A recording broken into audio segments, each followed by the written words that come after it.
తాకట్లో ఉన్న బంగారాన్ని విడిపించలేక వడ్డీల మీద వడ్డీలు కడుతూ ఇబ్బంది పడుతున్నారా? అయితే ఇప్పుడే సంప్రదించండి శివ గోల్డ్ కంపెనీ. మీ నమ్మకానికి మా హామీ శివ గోల్డ్ కంపెనీ. దేశంలో అత్యంత ప్రతిష్టాత్మకమైన రహదారి ప్రాజెక్టుల్లో ఒకటైన జమ్మూ కశ్మీర్లోని జోజిలా టన్నెల్ పనులు తుది దశకు చేరుకున్నాయి. పశ్చిమ హిమాలయ పర్వతాల్లో 13.153 కిలోమీటర్ల మేర నిర్మిస్తున్న ఈ టన్నెల్ తవ్వకం నేటితో పూర్తి కానుంది. సముద్ర మట్టానికి 11,578 అడుగుల ఎత్తులో నిర్మితమవుతున్న ఈ సొరంగం ప్రపంచంలోనే అత్యంత పొడవైన సింగిల్ ట్యూబ్ ద్విముఖ రహదారి టన్నెల్గా రికార్డు సృష్టించనుంది. జమ్మూ కశ్మీర్, లద్దాఖ్ను అనుసంధానం చేసే జోజిలా టన్నెల్ కొన్ని తరాలుగా ఇంజనీర్లకు పెద్ద సవాల్గా మారింది. శ్రీనగర్, కార్గిల్, లేహ్ జాతీయ రహదారిపై ఉన్న ఈ ప్రాంతం భారీ హిమపాతం, వర్షాలు, కొండచర్యలు విరిగిపడ్డం వంటి కారణాలతో తరచూ మూతపడుతోంది. వాహన రాకపోకలు, సరకు రవాణాకు అనేక అవాంతరాలు ఏర్పడుతూ వస్తున్నాయి. జోజిలా టన్నెల్ పూర్తయితే ఈ సమస్యలకు తెరపడనుంది. జమ్మూ కశ్మీర్ సోన్మార్గ్లోని బాల్తాల్ నుంచి లద్దాఖ్లోని ద్రాస్ సెక్టార్ వరకు 13.153 కిలోమీటర్ల మేర ఈ టన్నెల్ నిర్మిస్తున్నారు. మొత్తం టన్నెల్ 13.153 కిలోమీటర్లు ఉండగా అప్రోచ్ రోడ్లు, వంతెనలు, ఇతర మౌలిక సదుపాయాలు కలిపి ఈ ప్రాజెక్టు మొత్తం దూరం 30.894 కిలోమీటర్లు. ఇందులో 2 నిల్గ్రార్ టన్నెళ్లున్నాయి.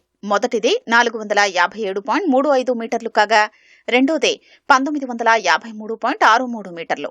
పర్యాటకుల కోసం 450 మీటర్ల మేర స్నో గ్యాలరీని ఏర్పాటు చేస్తున్నారు.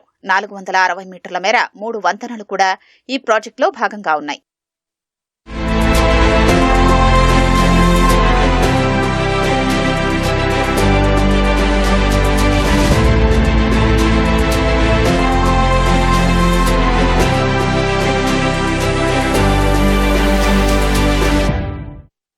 ఈ టన్నెల్ను జాతీయ రహదారుల మౌలిక సదుపాయాల అభివృద్ధి సంస్థ తరపున హైదరాబాద్ కేంద్రంగా పనిచేస్తున్న Megha engineering and infrastructures limited సంస్థ నిర్మిస్తోంది.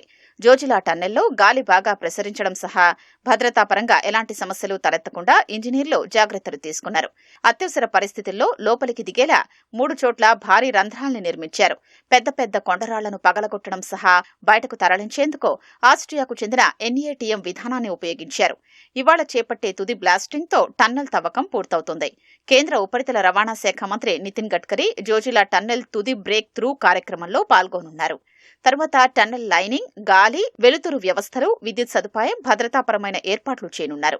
ఈ ప్రాజెక్టు పూర్తయిన తర్వాత శ్రీనగర్, లద్దాఖ్ మధ్య 365 రోజుల పాటు నిరంతర రవాణా సౌకర్యం అందుబాటులోకి వస్తుంది. ద్రాస్, కార్గిల్, లేహ్ ప్రాంత ప్రజలకు సరుకులు, అత్యవసర సేవలు సులభంగా అందుబాటులోకి వస్తాయి. వ్యూహాత్మకంగా కీలకమైన సరిహద్దు ప్రాంతాల్లో సైనిక రవాణా, లాజిస్టిక్స్ సామర్థ్యం మరింత బలోపేతమవుతుంది.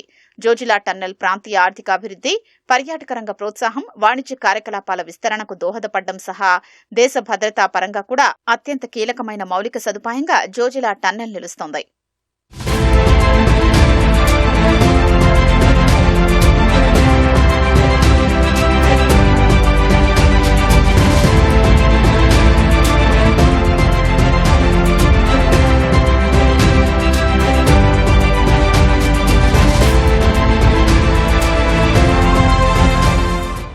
జోజిలా ప్రాంతంలో వాతావరణ పరంగా అత్యంత ప్రతికూల పరిస్థితులు ఏర్పడుతూ ఉంటాయి. ఏడాదిలో సుమారు 100 రోజులు అక్కడ -20 నుంచి -30 డిగ్రీల ఉష్ణోగ్రతలు నమోదవుతూ ఉంటాయి. టన్నెల్ నిర్మాణంలో భాగంగా గత 5 ఏళ్లుగా ఇంజనీర్లు అనేక ఇబ్బందులు ఎదుర్కొన్నారు. 5 సార్లు ఇక్కడ కొండ చర్యలు విరిగిపడ్డాయి. 2023 జనవరి 12న భారీగా కొండ చర్యలు విరిగిపడి అనేక సమస్యలు తలెత్తాయి. సైన్యం రంగంలోకి దిగి సహాయక చర్యలు చేపట్టింది. టన్నెల్ ప్రాంతంలో చిక్కుకున్న 172 మంది సిబ్బందిని కాపాడింది. తర్వాత చోటు చేసుకున్న ఘటనల కారణంగా టన్నెల్ పనులకు అనేకసార్లు అవాంతరాలు ఏర్పడ్డాయి. హిమపాతం కారణంగానూ అనేకసార్లు ఇబ్బందులు తలెత్తాయి. అయినప్పటికీ సుమారు 1200 ఇంజనీర్లు, ఇతర సిబ్బంది ఎంతో పట్టుదలతో ఈ సొరంగం పనుల్ని తుది దశకు చేర్చారు.